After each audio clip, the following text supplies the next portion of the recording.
नमस्कार बच्चों, स्वागत आप सभी का आपके अपने YouTube चैनल में। अगर आप राजस्थान बोर्ड कक्षा 12 के विद्यार्थी हैं तो इस वीडियो को आपको कंप्लीट देखना है। और आज के इस वीडियो में मैं आपको राजस्थान बोर्ड कक्षा 12 इंग्लिश का एक ऐसा पेपर बताने वाला हूं जो आपके बहुत ही इंपॉर्टेंट पेपर है। और इस पेपर में आपको जितने भी क्वेश्चन दिए गए हैं सभी क्वेश्चन आपके महत्वपूर्ण प्रश्न हैं। और जो आपके इंग्लिश का पेपर होने वाला है तो इंग्लिश के पेपर में आप 80 में से 80 नंबर का जो स्कोर है वो आराम से कर सकते हैं। एग्जाम से पहले आपको ये पूरा पेपर अच्छे से तैयार करना होगा। तो सबसे पहले आपको पेपर में सेक्शन ए दिया गया है और सेक्शन ए में आपको प्रश्न संख्या 1 यानी क्वेश्चन नंबर 1 आपको दिया गया है कि read the following passage given below and answer the question that follow. यानी आपको करना क्या है, आपको जो ये पैसेज दिया गया है इस पैसेज को सर्वप्रथम सबसे पहले आपको इस पैसेज को अच्छे से पढ़ना है। और उसके बाद इस पैसेज में आपको जितने भी क्वेश्चन दिए गए हैं सभी question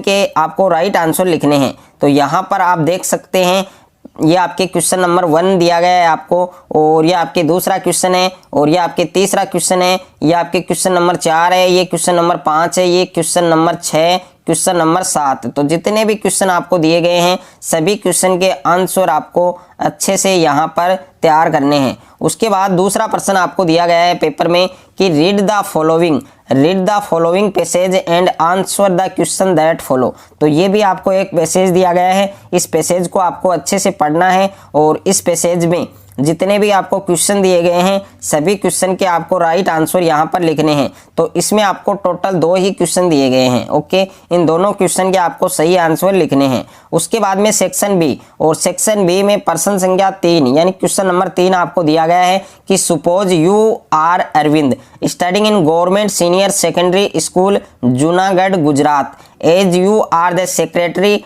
of the student union write a notice in not more than 50 word telling about the children's day to be celebrated on November 14। तो इसमें आपको लिखना क्या है, नोटिस लिखना है। ओके, और अगर आपको नोटिस नहीं आता है तो इसके अथवा में भी आपको एक क्वेश्चन दिया गया है, वो भी आप कर सकते हैं। तो डिजाइन ए पोस्टर, एक आपको पोस्टर तैयार करना है ऑन फीमेल 40 काइड to give a message to the society. Okay, तो इसमें आप पोस्टर लिख सकते हैं अगर आपको नोटिस नहीं आता है तो। और उसके बाद प्रश्न संख्या 4 यानी question number 4, imagine that you are a reporter for of a newspaper. Okay, तो इसको आप पढ़ सकते हैं कि you observe the poor facilities of games and sports in your school, draft a report. आपको एक रिपोर्ट तैयार करनी है। ओके, तो यहाँ पर ये जो आपको दिया गया है, ये सेंटेंस आपको दिया गया है, इनकी हेल्प से आप एक रिपोर्ट तैयार करें। और इसके अथवा में भी आपको एक प्रश्न दिया गया है कि राइट ए फैक्चुअल डिस्क्रिप्शन, यानी एक फैक्चुअल डिस्क्रिप्शन है वो तैयार करना है आपको। कितने वर्ड में? 100 वर्ड में। यानी स्काउटिंग फॉर एनसीसी और एनएसएस कैंप। ओके, इनमें से एक यानी एनी1 लिखा हुआ है, एक आपको तैयार करना है। और उसके बाद क्वेश्चन नंबर 5 है आपके कि you are Ranjan living at 165 Bhairav Nagar Chandigarh. English has been introduced in the primary classes in government school since your brother in also studying in primary section. Write a letter यानी लेटर लिखना है to the director of education of your state complaining against the non availability of English text book. Okay, तो इसमें आपको एक letter लिखना है। और अथवा में आपको वॉक इन इंटरव्यू। तो ये आप इस अच्छे से पहले पढ़ें कि इसमें क्या पूछा है। तो government senior secondary school Gorakhal और Uttarakhand requires guest faculty to teach English. You are a post यानी post graduate in English with BEd and an eligible candidate for the post मेंटेन्यूड ड्राफ्ट एन एप्लीकेशन। इसमें आपको एक एप्लीकेशन तैयार करनी है, तो ये भी आप कर सकते हैं। और उसके बाद क्वेश्चन नंबर 6 है आपके कि right an article in about 100 word, यानी 100 वर्ड में आपको आर्टिकल लिखना है on the basic of given visual.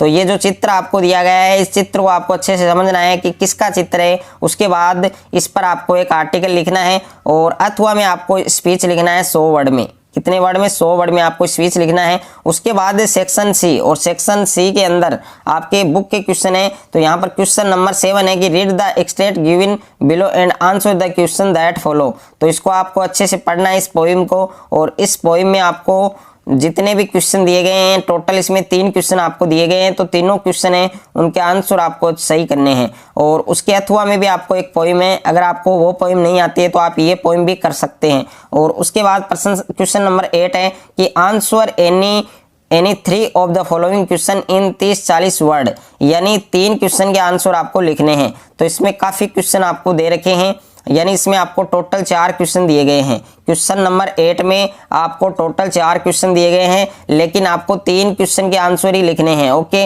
और उसके बाद प्रश्न संख्या 9 है आपके कि answer the following question in 30-40 word, यानी 30-40 वर्ड के अंदर आपको इन क्वेश्चन के आंसर लिखने हैं। और इसमें टोटल आपको 4 प्रश्न दिए गए हैं, चारों क्वेश्चन के आंसर आपको करने हैं। और उसके बाद में क्वेश्चन नंबर 10 है आपके answer any one of the following question in about 125 word. इसमें आपको 2 क्वेश्चन दिए गए हैं, लेकिन आपको एक ही क्वेश्चन करना है और उसका जो आंसर है वो आपको 125 वर्ड में लिखना है। उसके बाद क्वेश्चन नंबर 11 है कि answer the following question in about 125 word. 125 word में आपको उत्तर लिखना है। और इसमें जितने भी क्वेश्चन आपको दिए गए हैं सभी क्वेश्चन आपको करने हैं। उसके बाद क्वेश्चन नंबर 12 है आपके कि answer the following question in 30-40 word, यानी आपको 30-40 वर्ड में उत्तर लिखना है। और इसमें आपको टोटल 4 क्वेश्चन दिए गए हैं, तो चारों क्वेश्चन के जो उत्तर है वो आपको अच्छे से करने हैं। तो ये पूरा पेपर आपको एग्जाम से पहले अच्छे से आपको तैयार